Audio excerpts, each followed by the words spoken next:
Hi, welcome to the Mormon Mixed Faith Marriage Mastermind. We've got myself, Brooke Booth, Suzette Halterman, and Chris Rich. We're each certified life coaches with personal experience being in a mixed faith marriage. We're going to share with you from our experience, both personally and professionally. So we talk about the topic of grief. And I want to define grief as the anguish experienced after a significant loss. And this can include a lot of different things. It can manifest in a lot of different ways. Grief includes psychological distress, separation anxiety, confusion, yearning, obsessive dwelling on the past, apprehension about the future, all of these things. You've probably heard about the 5 stages of grief: denial, anger, bargaining, depression, and acceptance. Talk a little bit more about these later on. I know that they're controversial because they are originally about the experience of the person dying, but I think we can extrapolate them to any complicated and complex or significant loss or experience like that. And we can talk about that later. I also want to point out one more thing before we really dive in. Grief is big. It's not unusual to take 1 to 2 years to process through grief. So if you're experiencing grief, be patient. This is not something you rush through or process through one podcast or a weekend or even just a rough month. All right, we're going to get started with our discussion. So grief comes in many forms and for many reasons. Some people grieve the same faith marriage, as I sometimes call it. Some people grieve loss of the church and the community. Some people grieve changes in themselves and their change in their identity, changes in their marriage, changes in their spouse. Some people grieve the fact that their kids will have a different experience than their own. And I want to hear from Chris and Suzette about your grief. Like, how did your grief look like? What did you grieve? How did you work through it? What surprised you or didn't surprise you about your experience with grief? I'm happy to go for it. So, your first question is, did I have grief? Absolutely. I think that was probably one of the biggest and hardest emotions for me. You had alluded to that it can take a year to 2 years, and I've found with my experience and what I see with a lot of other people, grief doesn't have a timeline. I think of it like a thunderstorm. You can look at the radar and you can see, okay, we're in the middle of a thunderstorm, and you know that thunderstorm is going to clear up, but does that mean there will never be another thunderstorm? No. We know there will be more thunderstorms. And I think with grief, I don't like to think of it as being like, oh, you've completed this, check. You just went through a grief storm because there are other things that come up and I like to define grief as it's the loss of an expected outcome. So you get through something and then it's okay, I made it through that. But then there's a new milestone or there's a new thing. And so it's like I call it a grief grenade. All of a sudden it's kapow. Here is a new form of a new thing, and you're going to experience that. You're going to experience grief again. So I think of it just like a thunderstorm. Would never be like, you know what? I've done thunderstorms and I'm all done with them. I'll never have another one. It's something that comes up over and over again. So your other question was, how did you work through it?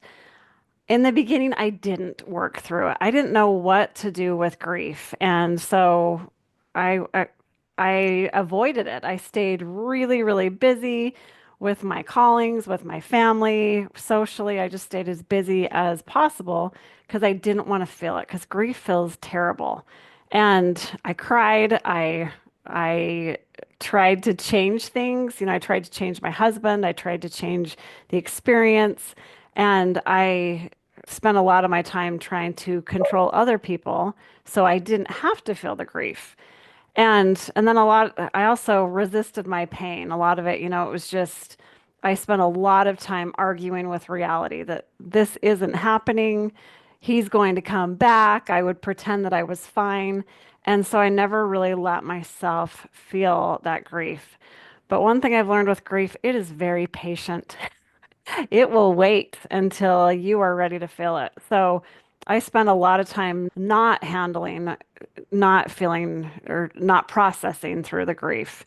And I don't think I did myself any favors because I didn't handle it. And then as we go throughout our questions, I'm going to tell you some of the things I learned later on as to how to handle that grief. But I did a terrible job in the beginning because it just felt terrible. I didn't want to deal with it. I love all of that, Chris. Grief grenades, I will remember that. I think for me, I think it's interesting. I think all grief is valid and all grief is different. So, grief from the believing person when they have lost what they imagine their life looks like is a very valid kind of grief. The grief I experienced different as the one who shifted faith. I actually didn't identify it as grief early on. I don't think I would have thought when this first happened to me that I had experienced grief. I think there was so much confusion. I had lost my anchor and my certainty, and I was trying to find certainty again. And I think there was a lot of confusion and anger, which at the time I wouldn't have identified as grief. Now I know differently that that was all part of grief. Grief can be experienced in so many ways. So at the time, I didn't identify it as grief. But like you said, Chris, grief has its own timeline. And now I experience grief years later, which is interesting. At the time, I did experience loss around relationships. My relationships changed. And I did experience that as identifiable grief. But now, just a few weeks ago, there was a grief grenade that hit. I have not cried about my faith deconstruction in a really long time, but I did with that grief grenade. And I think the timeline for my grief is, oh, now I know what this is, and I'm allowing myself to feel it now. I've kind of sorted through everything. It's time to experience grief around the loss. And for me, what I grieve is the loss of respect from people in my faith community, the loss of friendships. My friendships have definitely changed. The loss of a voice in this, because I still attend. So I do experience grief when I'm there because I am not asked to teach, talk, or pray. I love to teach. I'm not asked to do those things anymore. So there's tremendous losses around being visible, being respected, being able to contribute, and things like that. So I do still experience that currently. Yeah. I was thinking about this for myself when I was like going through the early stages of a faith transition and realizing I may need to make some changes. I may want to make some changes. I really thought the loss of the community would be absolutely devastating to me. And I had like anticipatory grief around that. But the actual loss wasn't. Like it was very surprising how that wasn't the hardest thing after all. Like where I thought that would just be the worst. There was some relief in that. It really helped me to deepen other relationships and find what I call like actual friendships instead of circumstantial friendships. That was interesting for me just to reflect on. What I wanted to talk about though is my real grief was similar to Suzette's, like losing my identity as like that Mormon girl, as that good daughter. There is status with that. I also found grief around realizing that this was hard on my marriage, that it wasn't as resilient as I thought it would be. It wasn't as forgiving as I thought it would be. And that was probably my most powerful grief was around that. So let's switch how we see grief manifesting for clients. How do they grieve? How do you help your clients work through their grief? One thing that I think is so important to recognize with grief, as you can see, the three of us had very different experiences with it. And I think that is something very important to understand that grief is very individual, that it's not going to look the same. We all have different experiences, we have different nervous systems. So grief is going to be a different experience for all of us. And I think one thing also, I didn't realize how I was so focused on my pain and my sadness and my grief. It never crossed my mind that my husband could be having, that he could be grieving, but just a different experience. So I think that's important to note. But getting back to your question, how how does grief show up with my clients? And I think it's important to understand that there are a lot of different types of grief because and you mentioned one, that anticipatory grief. I have anticipatory grief with my kids. I thought they were going to get married in the temple and knowing that they're not. That is anticipatory grief of something that could be coming up. There's also, I see a lot of disenfranchised grief, and that is like with my own experience, I was really struggling. And my husband was like, I'm still the same person. Why is this a big deal? So disenfranchised grief is when other people they don't see what you're going through and don't understand. You might see that with a miscarriage or something like that too, where it's like people don't understand why it's so hard on you. And uh, I think it's important to understand those different types of grief. And you asked the question, how do we help our clients work through that grief? I think the biggest thing is to learn to allow it and to validate. I'm grieving. This is hard. This is not what I expected. And to let yourself have those emotions and to normalize it. Even if your partner doesn't get it, to recognize, like, you know what, other people in my same situation would probably feel grief in this situation as well. And then just giving yourself that permission to feel it. It's okay. It doesn't mean that you need to stay there and be stuck in it, but it's okay to say, you know what? This is different than I thought it was going to be. And to give yourself permission to feel that. And that when we do that, when we validate, normalize, give ourselves permission to feel, then we're sending a message to our nervous system that it's okay to grieve, that it's normal. It's normal to have grief anytime there is loss. I love all of that. I would say, how does grief manifest in clients that I work with? Well, people grieve how they live. They grieve and live the same way. So if you were kind of closed off before the loss, faith transition, you might be closed off in your grief. You might actually not cry and talk about it. You might still be grieving and you don't ever talk about it. That's still grieving. Some people are really emotive before the loss. They're going to be emotive in their grief. So you grieve how you live.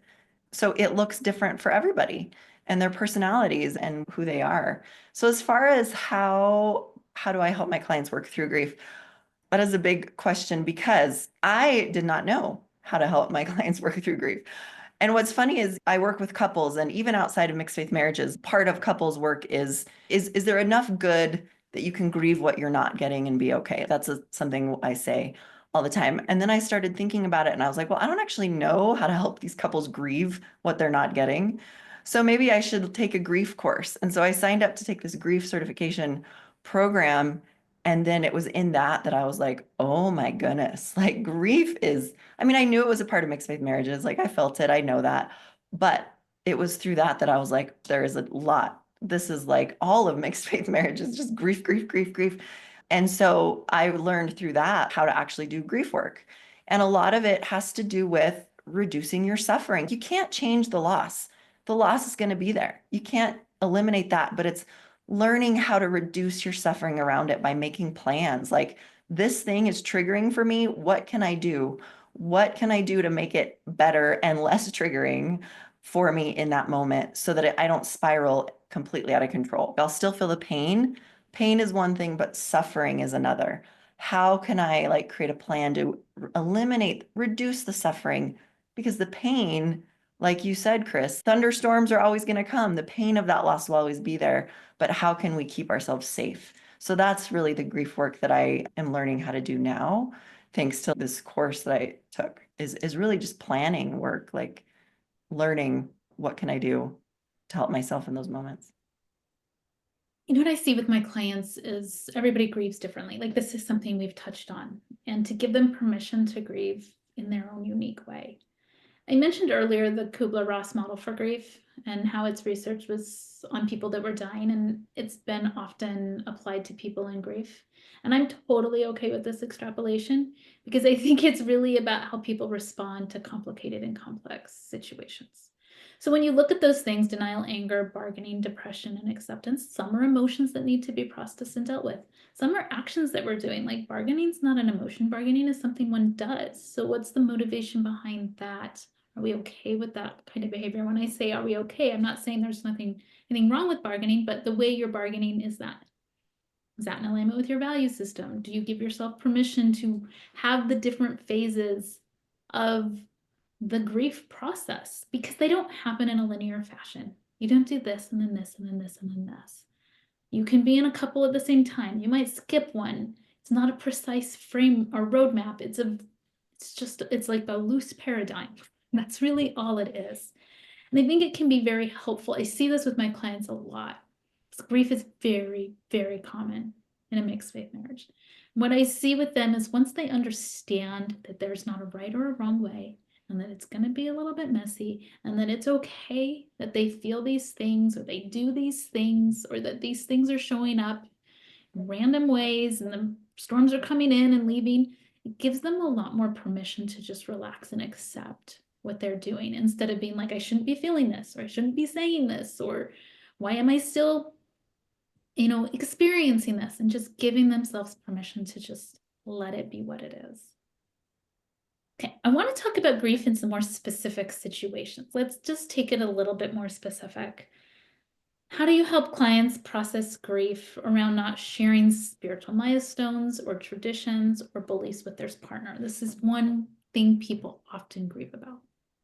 I think this is where those grief grenades come in. And because they're, it's all, as our kids get older, there's a new situation, there are new things coming forward, and it's like incoming grief grenade.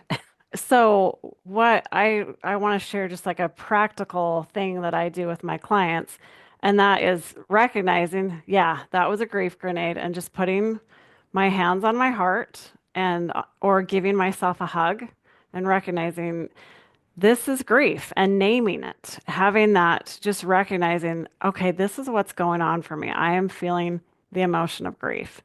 And that it's okay to feel that. And instead of not letting myself feel it, I want to open up to it and let it just wash through me like a waterfall going through me, and that it's okay. Of course, I'm going to feel grief in a situation where I thought things were going to look different. And then the next thing is, just letting it. I like picturing, okay, here it is. And sometimes that waterfall involves some tears, and to have that release and to be able to let that grief go through you instead of damming it up and not letting it, just nope, I should be over this by now. I need to move on. It's been over X amount of years, but just letting that, I love that image of just letting it flow through you like a waterfall, letting it just, here it comes, letting it go. So that's what I do with my people. I agree with all of that. I think, like I mentioned, a large part of grief is if you know that there's milestones or traditions or even just Sundays, if that's going to be kind of a grief grenade, planning for that. Like, I'm going to buy a frozen lasagna and have it in my freezer because I don't want to cook. Because when I come home from church, I want to crawl under the covers and take a nap, and I don't want to deal with anything, right? You make plans to make it easier for yourself so that you can take care of yourself.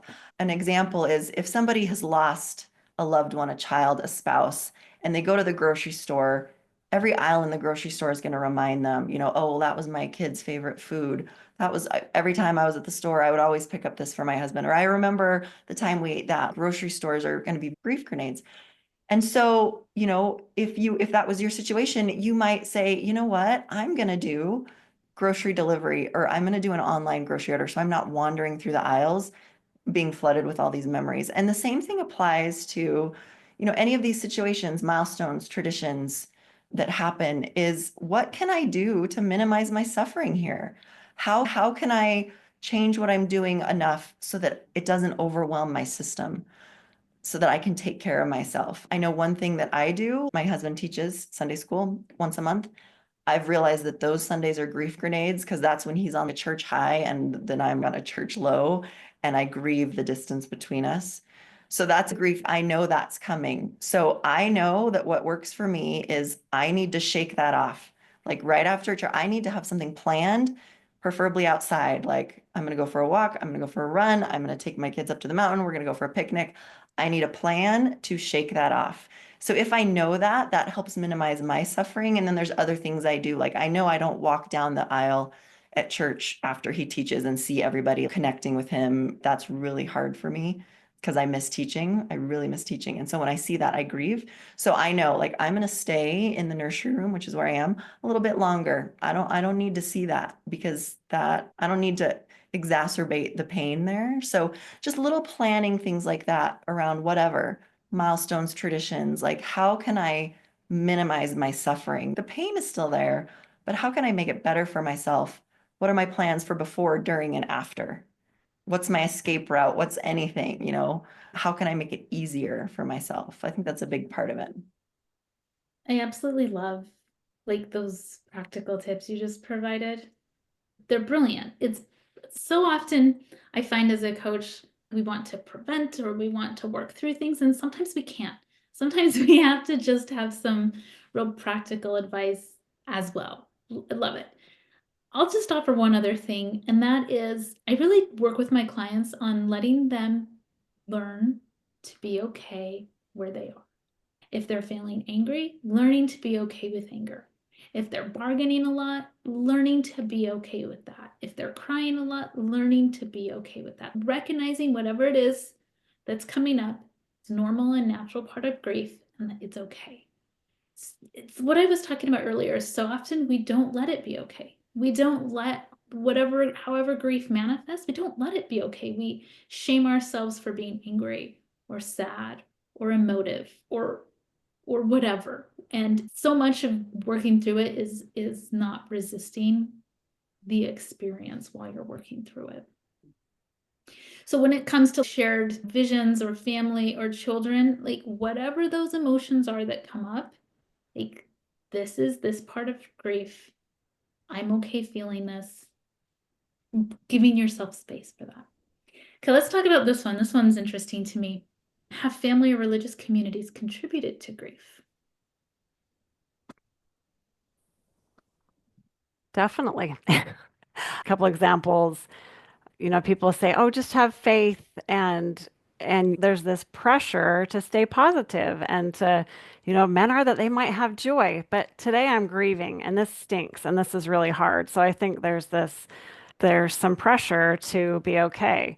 And I think a lot of times people try to say things in an effort to provide comfort. Things like, oh, you know what? They're going to come back. There's going to be a miracle, or God has a plan for this. And I'm sure, that's coming from the active believing side. And I'm sure there's just as many things on the other, from the other side of that too. But I think that people say things in an effort to comfort you, but a lot of times these things can feel very dismissive and like it's not okay to be feeling what you're feeling. So it's kind of encouraging us not to grieve, but it does, I don't know if that makes sense, but yeah, I think it definitely contributes. I agree that it contributes. In this grief course, I'm this therapist who's a grief expert, and she works with really traumatic grief and all kinds of grief. And she was saying there's so much judgment in grief because humans desire to be safe and certain. We want to take somebody's situation and look at it and be like, oh, well, I don't do that, so I will be safe. So we judge it like, oh, well, I would never not wear a seatbelt. Therefore, like that could never happen to me. And I think that happens a lot in our church, right? The way that I've experienced kind of people's reactions to me has been, I know they don't mean to, but it's been very kind of judgmental. You just must not have been doing this right. And that's why. And I know that they're just doing that because that helps them feel safe. Oh, well, then that would never happen to me because I read my scriptures and I go to church every week, so that would never happen to me. And it's a way that they feel safer, but it doesn't help the grieving person because, it's life. You can't control faith deconstruction at all. You can't control so much of a mixed faith marriage. The other thing is, I think if I could have the ear of all the bishops in the church and just be like, this is about grief, treat somebody going through a faith crisis or a mixed faith marriage like you would treat somebody who's just lost a loved one and is sitting. You don't try to fix it. You don't start talking about, oh, well, you'll find a spouse someday. You just sit there and cry with them and hear their pain. And I wish that that's what people could do instead of trying to fix it in any way, because it can't be fixed. It's a loss. It's a loss for the believing spouse. It's a loss for the non-believing spouse. different losses, but huge. And I wish that there was better grief education around this. What you two are saying is so fascinating to me because I think there's contradictory messages. I certainly receive contradictory messages. I hear mourn with those who mourn. And then I remember very clearly a story in Young Women's about a woman who got a phone call that her mom died. And then within 15 minutes, the grief was replaced with gratitude and she was like, fine. I'm not even exaggerating. It's very challenging. I think, Chris, what you were saying earlier about the pressure to be positive is very real. And these stories imply that if you're feeling sad, your relationship with God is not where it should be, or you're not making good choices, or you're not worthy or righteous. That's really sets us up to have a lot of problems processing the emotions that come with grief.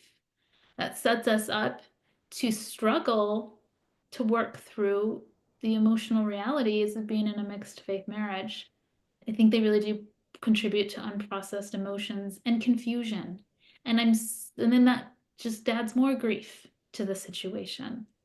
And so I really feel for people who are struggling through this and trying to use their past experiences and stories and how people talk about it. It's incredibly confusing, and you're going to hear very contradictory messages.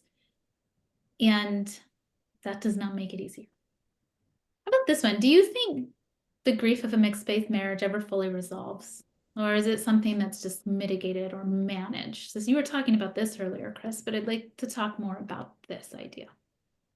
Yeah, I have an image I love. I love this image. And for those of you that are listening to this on the podcast, so there is a jar that has a big old ball in it, and it's a ball of grief. And you can see there, it shows that that ball gets smaller and smaller. So, and it says people tend to believe that grief shrinks over time. And then below that, there are three more jars, but this time the jars are actually growing. The grief is the same size, but the jar is getting bigger. And it says what really happens is that we grow around our grief. And I just love this image. I think it is such a helpful idea. Going back to the 5 phases of grief, I think a lot of times people think, okay, I'm going to go through step 1, 2, 3, 4, 5, and then I'm all done and I can move on. But I think I love this jar image. I think it's so helpful to realize that the grief is still going to be there. It's still an emotion that you are going to feel. But we build up that capacity. We have more tools as we go through time. And that grief grenade idea, is this something that ever fully resolves? That's like asking, will there ever be a thunderstorm again? I'm guessing there's going to be more thunderstorms coming my way. So I think it's just something we learn to handle it when it comes up, and we grow stronger so we can grow around that grief. I love that image. I love this quote by Megan Devine. She says, grief lasts as long as love lasts. Because we don't grieve if we don't love somebody, right? We only grieve because we love somebody. And so for as long as we love somebody, then we will grieve if there's a loss there. And so, yeah, I don't think that grief fully resolves because we will always love our kids and we want certain things for them. We will always love our spouse. And so we want certain things for them. And we will miss the things that aren't there, the things that we would have loved to have with them. I think that's normal. But I think the pain of grief may always be there because we will always love these people, but the suffering can be minimized. And I think that's a lot of what that visual image that you showed, Chris, demonstrates is our capacity to get the support we need, our capacity to utilize our own coping skills and access different ways of managing and living with this grief. Those capacities in us grow to be able to live with this grief so that we're not suffering in it. I like to consider that grief and the correlating emotions, there's always so much stuff and actions and all this stuff around that. They're not problems to be solved. Right? A lot of times we want to attack grief or healing like we would like taking a cancerous tumor out of our bodies. Like it needs to be cut out. And I think when we do that, we really miss the mark. And that's sort of this idea of getting something fully resolved. this idea of like fully eliminating and having it be cut out of us. Emotions, these experiences, they're not problems. They're part of what makes us human. They are fundamental to the human experience. They're fundamental to being in relationship with people or institutions or identities or ideologies or whatever. And I think when we make them problems, that's when we need to cut them out and eliminate them. But when we see them as just part of our humanity, part of our lived experience, we have more space to let it be. I'm realizing I skipped over one question and I want to go back. We talked about how do you help clients process grief of not having a shared spiritual milestones and traditions. I want to talk about this other one too. It's similar to that. And so I'm going back a little bit. Stick with me, guys. But I want to talk about how you help clients or yourself cope with the loss of a shared spiritual vision for your family, for your children. Like I chose these two because these are two that I see common with my frustrated about the milestones and traditions. Like I liked your comments a lot on that, but I want to talk about this piece of my family is now fundamentally different. There can be so much grief around losing the expectation of what a family should look like and how children should be raised. Really like to talk about that too before we wrap up. Well, I think it's so important. I'm going to be church lady, but well, I'm always the church lady.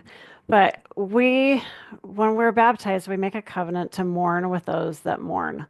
And a lot of times we don't let ourselves mourn. We don't let ourselves mourn what has happened in the past or what's currently going on. And there is going to be a mourning for the future as well. So letting ourselves that, like when you're looking at that shared spiritual vision, to be honest and vulnerable. So I think there's it's very powerful to journal and just say, you know what? I kind of thought it would be fun to go on a mission with my husband, and that's not going to be happening.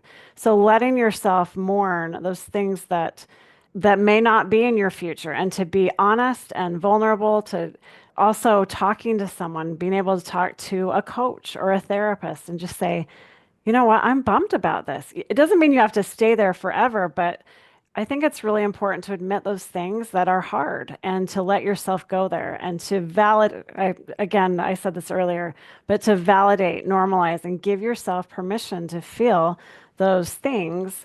And because if we just pretend that everything's fine and dandy and we don't acknowledge what is hard, I don't think that's helpful either. So I think it's important to let yourself, to be very honest and vulnerable about, yeah, this probably is not going to be happening, and to acknowledge that. I think for me, that question just made me think about my own family. And what came to mind is COVID.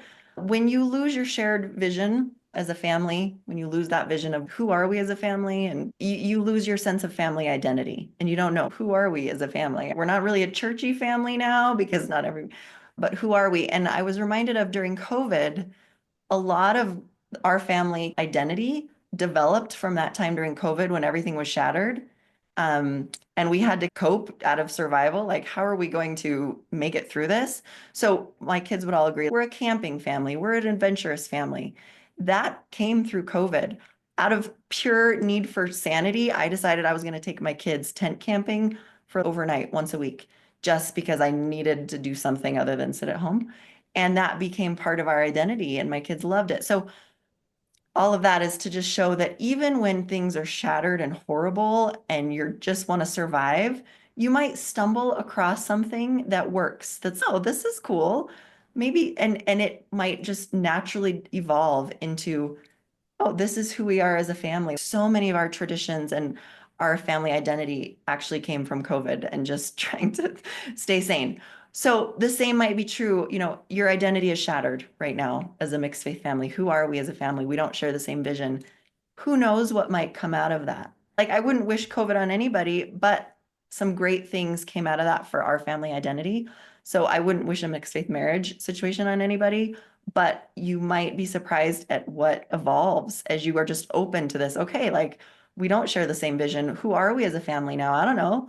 Let's try some things out. Maybe we're going to become like a sports family. Maybe we're an outdoorsy family. Maybe we're a game playing family. What else can we create an identity around that might feel different, but who knows what good might come out of that? I don't know if any of that made any sense at all.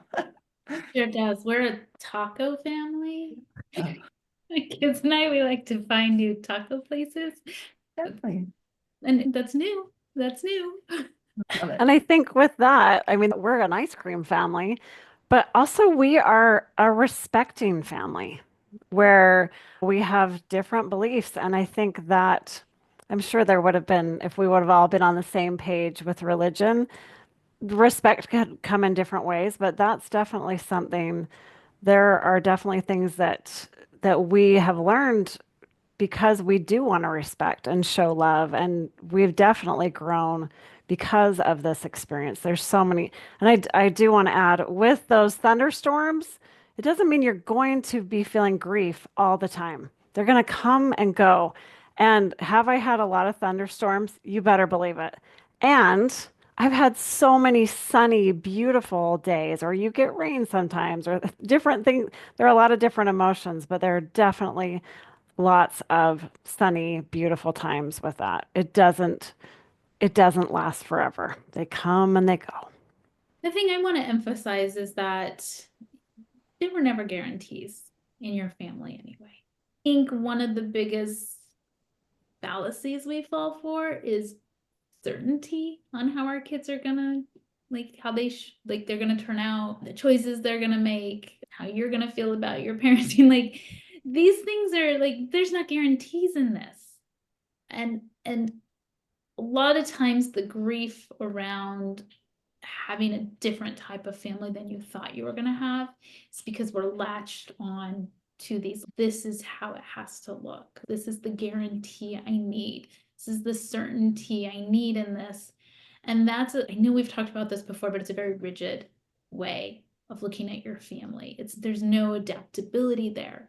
There's no flexibility there. And I think that's a lot of what Suzette was talking about with COVID and things. Like it forced us to be flexible, or else we were just going to break. It forced us to find different avenues and different ways of relating to each other or having activities together or things like this. Like the taco thing. This is a very new thing between me and my kids.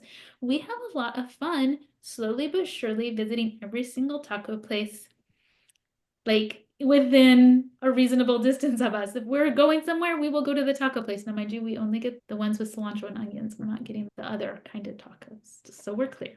But it's fun for us. It's fun to do that. And if we would be rigid, and if we were to say, no, we always are going to have to be a pizza family, we're never going to have those opportunities. And I think that's what I love about mixed faith marriages or COVID or whatever it is we learn how to let go of that need for certainty or that false sense of a guarantee.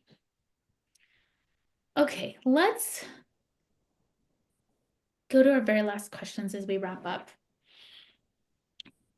This is a general catch-all, like what advice do you give that we haven't talked about yet? What's something that you just want to throw in there for people to consider to mixed faith couples navigating grief?